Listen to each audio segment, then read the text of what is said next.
Hello, hello, hello, everybody. It's so good to be with you this evening. Thank you, everyone who's joining us. And to those who are listening to the replay, you are very welcome here. And it's just a pleasure to be able to be with you this evening for me and probably this afternoon for Shirley. Yes, noon, actually. Noon.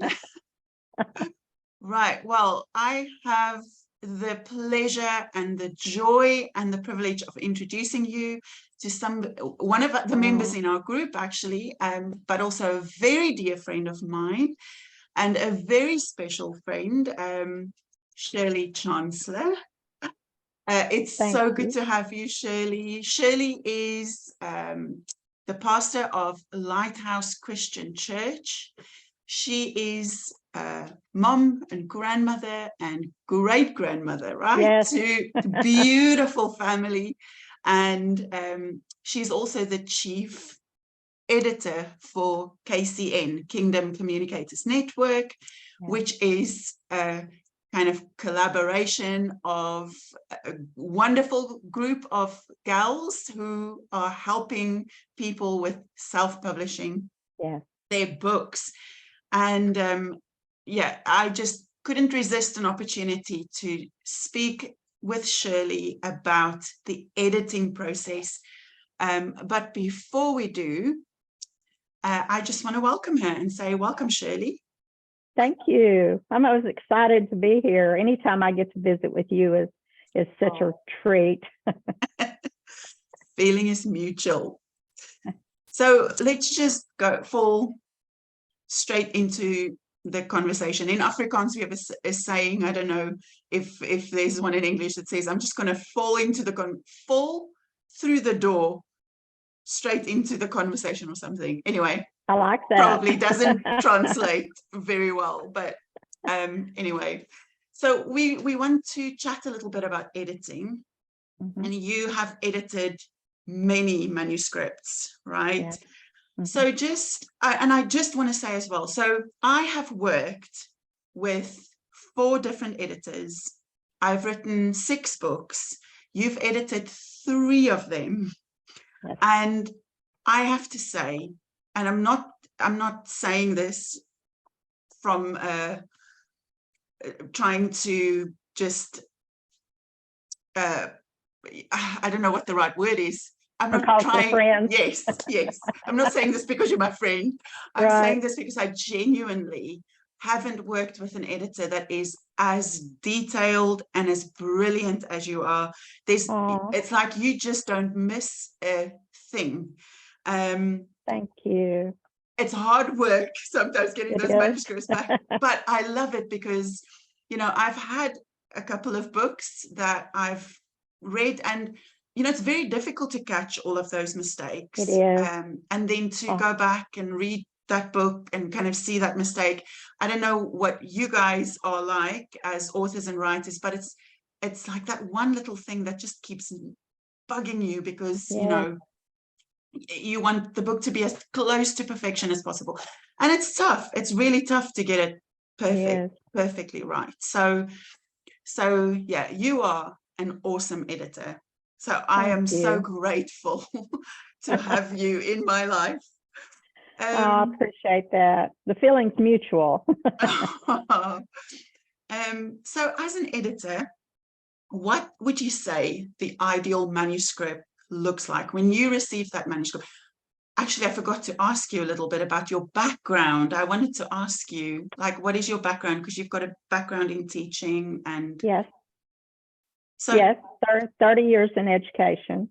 And the last part of that, I was a literacy specialist, curriculum specialist for a large school district in Arkansas. And I did a lot of editing too at that time, but I have a huge background in literacy and teaching. And of course, now I know the state looks at me because you have to file with the state as a pastor, but I call myself a teacher. Of the 5-fold ministry, I am a teacher. So I do have a church and I do have a ministry. And I love it. Reading has always been my escape, books and reading. And I always excelled in the subjects of writing and English grammar. I loved learning the rules and about words. And I can see now, looking back, that God had his hand in that. That's so awesome. Is where he was bringing me, because that's very important as a teacher, and ministers, pastors are teachers. And of course, anyone who has entered the kingdom of God and accepted Christ is in the ministry. So we all have a role in getting the message out. So I can see how he brought me to this point. And I love helping other people do that and perfecting their message as far as the way it looks and the way it reads and how well it gets the point across and how well it fits each individual author. It's their message. Yeah, I love that about you, Shirley, because you are so you have such a wonderful way of actually sharing your opinion or sharing your thoughts, but allowing the author to make their decision in terms of content. And we'll get into the different types of editing that you do as part of that editing process. But, someone who can really understand your content and appreciate your creative process and the way you think and respect that is so rare. And you do such a beautiful job of that. Thank you. Jumping back to my question that I was so eager to ask, what does that ideal manuscript look like? When you get a manuscript, what are you looking for? Well, as far as it being easier, my end of it, it should be almost as if ready to send to a publisher, other than formatting, other than editing, but laid out in chapters, organized the way you want it organized, so that it flows from topic to topic and it makes sense. And it's always better to have all of those things done before you send your manuscript to someone, because that helps them understand your message if it's well organized. If it's just one entire written narrative without any breaks or any, it's kind of hard to understand your message. So a well-organized manuscript is one I love to see. It's super important. It really is. Awesome. What does the editing process look like? Because I know you do several stages of editing. I do. Can you explain to us what that looks like? I do too. There are several different kinds of editing, but I focus more on line editing, which is line by line, content check, flow, readability, clarity.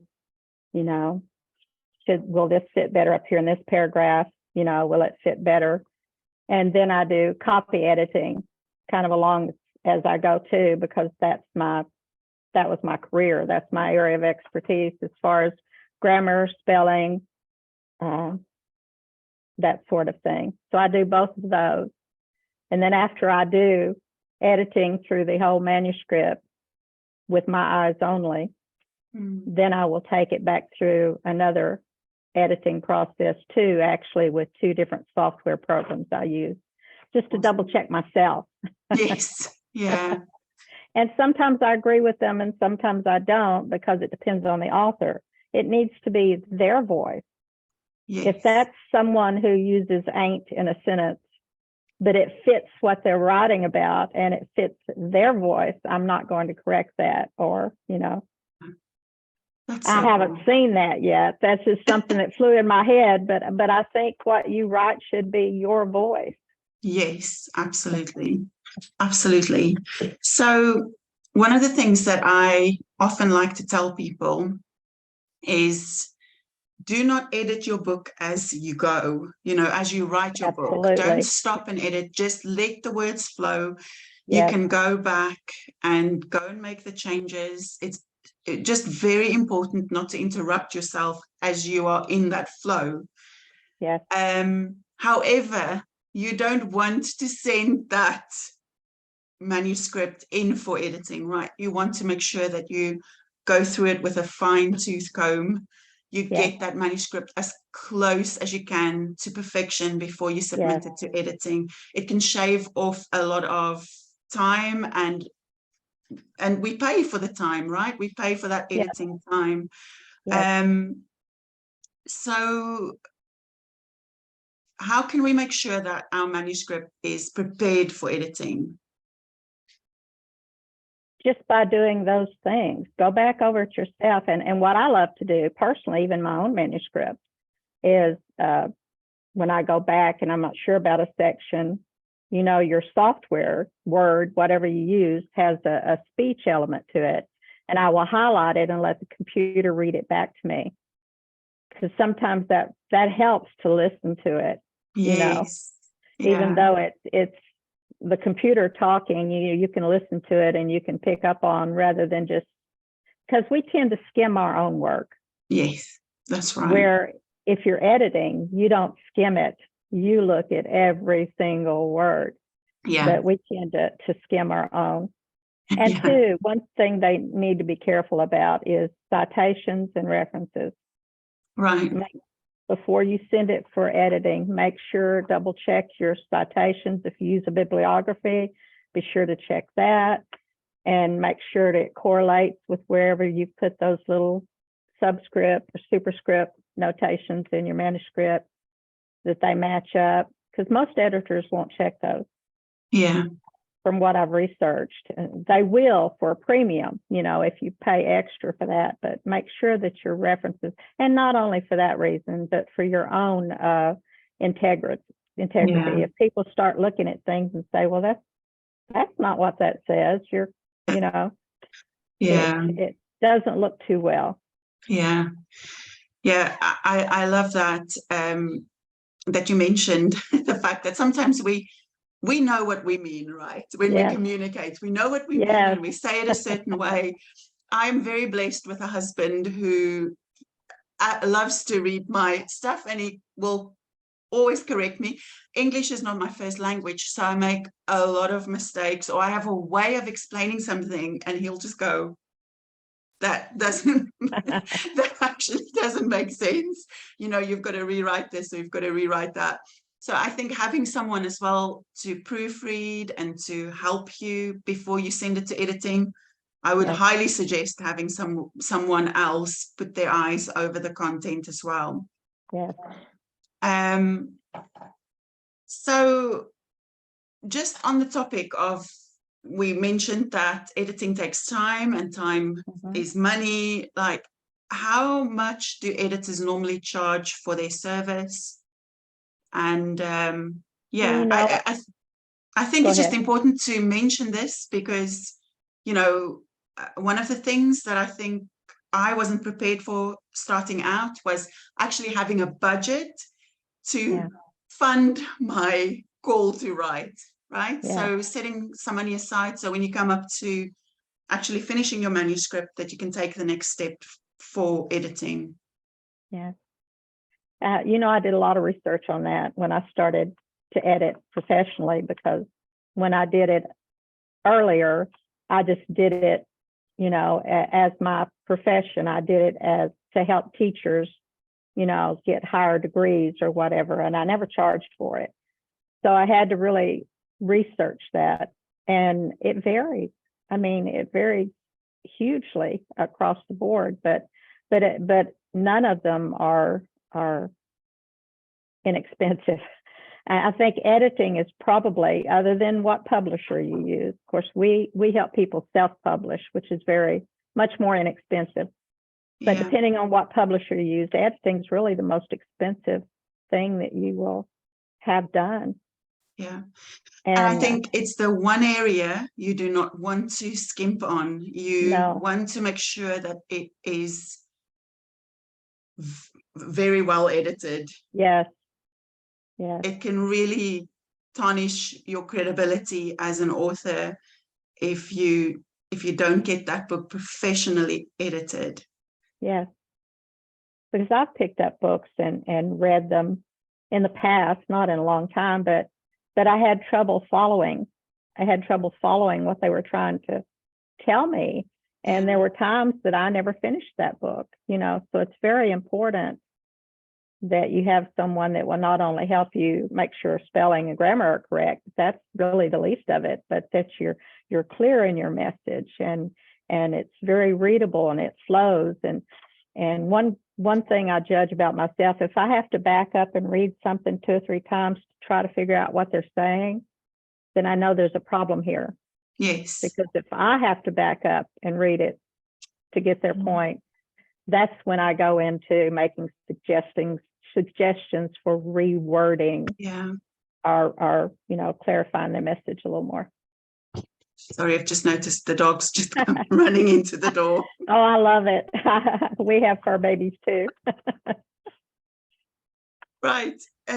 So you've mentioned your love for teaching, and I know you have a podcast called At the Table with Shirley, and I'm going to share your details in the description and the comments section of this post to let people know how to connect with you. But tell us a little bit more about At the Table with Shirley. I've been doing that as part of my ministry for a little over 4 years, I think.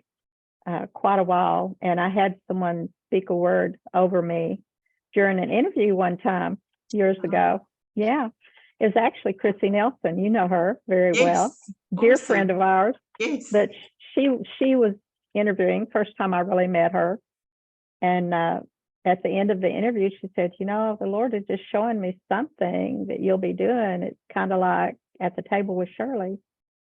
And it stuck with me because I knew the Lord was prodding me to do something, wasn't sure what. So that's kind of what started. And when I decided to do something like a blog or vlog, that's what I named it. Awesome. And it's really powerful. Shirley's got so much wisdom to impart. So I encourage you to go check it out and get to know this awesome lady. I'll put her Facebook page and all her details in as well. So yeah, fabulous. And I know that you are in the process of writing your book. Yes. So you can relate to a lot of our struggles as authors and writers. Can. Yes. So tell us a little bit about your book and the message behind it. My book was given to me at kind of a low point in my life. I had just lost someone very dear to me who was my sister and mentor, and trying to find my own way because I always kind of followed in her footsteps. She was pastor at the church that I now pastor. And it just came to me one day. Holy Spirit just spoke that in my spirit that, you know, I need to be writing about, and even gave me a title, which you have helped me since change, but he was giving me the subject matter. That I had a really rough childhood, really wasn't raised by anyone. I was just here and there by whoever would take me in at the time. I was never in the system, but I grew up very angry and very bitter and feeling very rejected. And that's one reason I loved your book and Tammy's book and others that we know. And I had such a hard time trusting people and getting past that. And it affected everything, my relationships, everything in my life. It just affected everything. And then it affected my relationship with God. So that's what I write about. I have been delivered. I have overcome it. I have no bitterness, resentment. You know, if I have start feeling a memory, I've learned how to rebuke it and you know, overcome those horrible soul beliefs, as Tammy calls it. and I'm happier and have more peace in my life than I've ever had. And that's what I want for others. And that's what I write about. I take them step by step through a process with tools and strategies that the Lord has given me to overcome those triggers. You helped me come up with the title of my book, and it's called Deactivating Triggers and Learning to Live, a joyful life. And it's true. We can learn to deactivate those triggers and which not only affect us, but everyone around us. And I so much want that for other people who are struggling with those feelings. So that's what I write about. That's so awesome. And I cannot wait for this book to be in print. Thank you. It's such an important message for this time. If I just think about the state of the world and how triggered everybody is, I think it's a message that will really make a big difference in the world if we can learn how to not get offended and not get hurt, overcome the hurt and offense. That's a super, super awesome message. Yeah. And as far as my struggles, it as a writer, it's most of it has been disappointments along the way, leaning on the wrong people that you thought you could, to teach you how to do it right and to help you. And until I found this group, and this is a message to other authors. Oh, thank you for the plug. Answering the call to write. I do not put these on my shelf. I keep them handy, but your book you wrote, Answering the Call to Write, that takes anyone, even a novice at writing, from the very first thing, are you sure you're being called to write, to self-publishing. Everything you need to know along the way, all of the roadblocks you can expect. It broke. I think I told you this one day. It actually broke. I felt like there was a wall that I couldn't get through to finish my book. I've been working on my book for like 3 years now. Wow. I think, 2019, almost 4 years. Wow. So this broke opened the floodgates and I've just been writing and now going through your master class that you have going. It is just, Holy Spirit is just downloading but anyone get this book and the workbook, Answering the Call to Write, because it's invaluable. That's all I can say about it. It's invaluable. Thank you so much for mentioning that. And just to mention, if you're in this group, if you're in the Facebook group, the free coaching group, you have a free PDF copy of the book. So I've made it available to you. And the reason why is, like you, Shirley, I put my trust in the wrong people. And I've learned some tough lessons the hard way, especially when it comes to self-publishing. It's very difficult to kind of figure out how to navigate when you're not a well-known author, you don't have a big platform.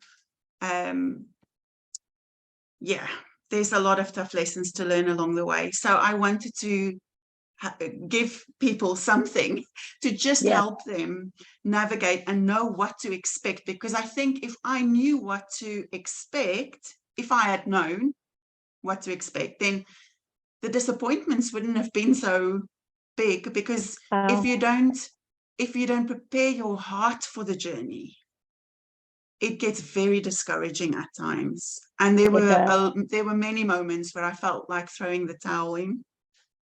But my heart is to please God and to do what He's called me to do. And that's at times the only thing that kind of kept me going. So that was a labor of love. And I'm so pleased to know that it's helped and it's actually making a difference. Yes, because like you, I have a heart to help others have a heart for the Lord. And I wanted to be obedient. I knew that Holy Spirit spoke to me and told me that I needed to do this. I needed to get this message out, because how many books do you read that help people who, have trouble overcoming anger and bitterness and hate, and it's destroying relationships? Not many. But I wanted to be obedient, but I was so disappointed and hurt, I just shelved it for a while, which because I have confided in you. But now it's back, and I'm feeling such a a relief, and not only to be obedient, but it's a message that, you know, I was given from the Lord. So beautiful. And we're writing that book this summer. We are finishing that manuscript. Yes. Awesome. Coming right along. Yeah. So as we wrap up the conversation tonight, what is the biggest piece of advice that you can share with our group? That was it. Right. Okay. You know, find your tribe. Yes. I have found mine here, us together, and find people that you know are being led by the Spirit, and that will truly, from their heart, want to help you, and find someone. And I wrote about this in this last chapter. Find someone to confide in, someone you can trust. The Lord brought me a very dear friend almost 40 years ago, and at the point when I was still had all those emotions, that she had a very similar childhood, and we were able to help each other, scaffold each other. And it's very important. And even at the point now, which most, you know, if we've been delivered, and I have, and healed, but you know what? I've been healed even more in the process of writing this book. So it never ends. But that's the beauty. Find that support. Yeah. That's the beauty of writing. I think sometimes, like I said this about Untangled as well, when I wrote Untangled, I felt like I wrote that book for me. Yeah. I got more untangled. I got more untangled when I started writing about my journey and going back to those places, and remembering what the Lord has done and how awesome He is and how good He is. It's just amazing that we get to do this. We're still getting untangled. Yes, always. There's always more untangling to do. Yes. Shirley, thank you so very much for your time and for being part of this conversation and being part of this group. It's been lovely having a chat with you tonight. Thank you. Thank you for having me. Thanks everyone for watching.